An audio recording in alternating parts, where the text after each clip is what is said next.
Let's start with the oh, you want to start with the tough one? I'm going to give you a tough one out of the gate because I'm going to ask you. Now, here's the thing. When we're talking about quarterback situation, I'm going to say 49ers. But remember, I'm going to say 49ers specifically talking about the fact that not only do they have Brock, but they got big money coming into Brock. So now, Frank, I'm making you, John Lynch, you are the GM of the 49ers. And I'm sitting across from you as Brock's agent, and I slide that little piece of paper over with you that's got a number on it, and you got to decide how confident you are because that number could start with the 6, right? So I'm talking about like paying Brock, and so now you got to tell me your confidence meter. Mahomes, Dak, Carr, Peterman. If we're taking the contract out of the situation, I'd actually say he's on the Mahomes level, not as a player, but the 49ers know he can run the offense perfectly. He had a 113 rating last year. It was, I think, the 14th best of all time. He is perfect for that system. And all this debate about, is he really good or is it just, it doesn't matter. He runs that offense perfectly. But I'll say this, and I get it's not going to happen. I would not pay Brock Purdy. And that's nothing against Brock Purdy. But I would say, look, what makes our team great is our depth and our coach.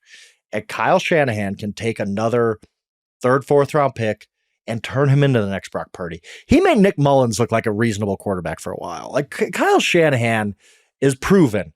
He elevates guys. He is that dude. You cannot build the type of team around the quarterback position if you're paying Brock Purdy $55 to $60 million a year. And that's, if you're Brock Purdy, why don't you ask for that? You're saying, hey, Trevor Lawrence got $55 million. Here's my numbers. Here's his numbers. Let's do this, because there's no reason. Or Jordan Love, it'd be like Jordan Love played good for 10 games. Like I've done better than Jordan Love in more than 10 games. I've taken my team to a Super Bowl. So I don't see why he settles for less. Like there's some, I guess, like if you're like, he's going to take some hometown discount. Well, why would he do that? He's been playing basically for minimum wage his entire career. So if I'm the 49ers, I say the biggest cheat code in sports, and we all agree to this, is a rookie quarterback, a good rookie quarterback on his rookie contract. Nobody has put this into action. Nobody has said, you know what? We're not going to pay $60 million a year for our quarterback. We're going to pay $2 million a year for our quarterback. The market's out of whack. We know that we can't build a championship team around a quarterback, paying a quarterback that much money if he's not absolutely one of those few 5 guys on the planet who just could carry a franchise no matter who's around him. We don't think Brock Purdy is one of those guys, but we do think our coach is one of those guys. And just to prove to everybody, the coaches don't have a salary cap. We're going to give Kyle Shanahan 10 years, $200 million. We're going to prove he has all of the job security in the world. We're not firing him if they go 4-13, if this thing turns out badly. But we're going to trade Brock Purdy.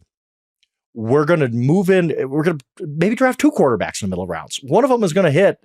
Nobody has actioned this. Nobody. The 49ers could. They're not going to. They're just going to pay Purdy. I get that. But the 49ers are kind of the team that could do this. I'll finish my rant by just saying, with the contract situation, I kind of view this as maybe not even Dak. Like, I just don't think the 49ers can build a championship team paying Brock Purdy $55 to $60 million a year. I just don't see that being a feasible outcome. You, my good friend, are so wrong in so many ways on this. You are right about one thing. Brock Purdy is not going to take a hometown discount in my mind, only because it. I just looked it up. His career earnings through 2024 is $1.9 million.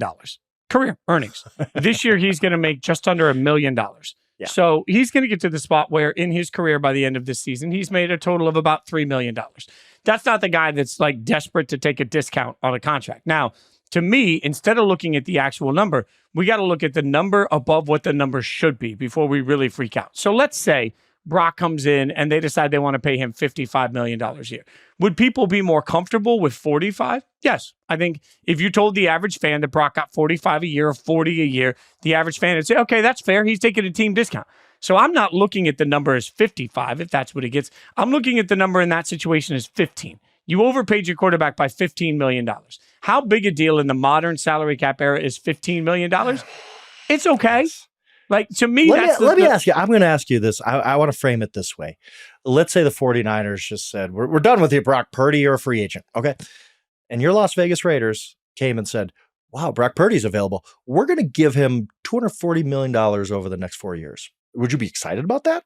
No, I throw up in my mouth a little bit, but See, I also like, don't that's think. what I'm talking But I don't have about. the coach. I don't have why the is that coach to different make for the most of it. 49ers? Well, Well, the coach, that's what the coach and the infrastructure is what you're investing in. It's But if not the the coach- quarterback. If the coach could have made any quarterback successful, would he not have made Trey Lance successful, given the fact that there'd be way less egg on the face of the organization if they made their first-round picks the successful quarterback? They wouldn't have traded Jimmy G. Like, I've seen what Jimmy G looks like when he doesn't have Kyle Shanahan. Yes, Kyle Shanahan is a whisperer. I don't take anything away from that. But you still got to be whispering into the ear of somebody that can execute it at a high level. So even if this is, we'll go back to our 80s tag team wrestling analogies.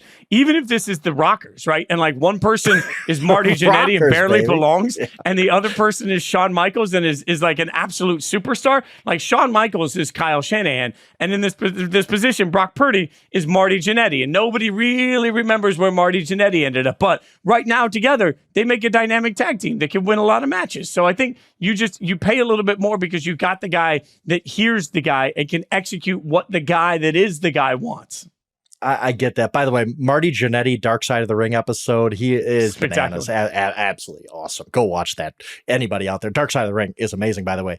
And I just have to bring up Marty Jannetty getting kicked through the window of the barbershop. Like that. That was one of the iconic. I have a t-shirt of that. Like, you have a t-shirt of that? Oh my God. Yeah, I have a t-shirt. Like Homage made a t-shirt. I bought it immediately. I actually was late to a production meeting at ESPN once because Marty Jannetty was doing a meet and greet at a toy store. And I was like, I'm sorry, I'm going to go meet Marty Jannetty. It was every bit as problematic as you think it would be, but it was still, it was amazing to stand there and be like, I watched you as a kid. Yeah.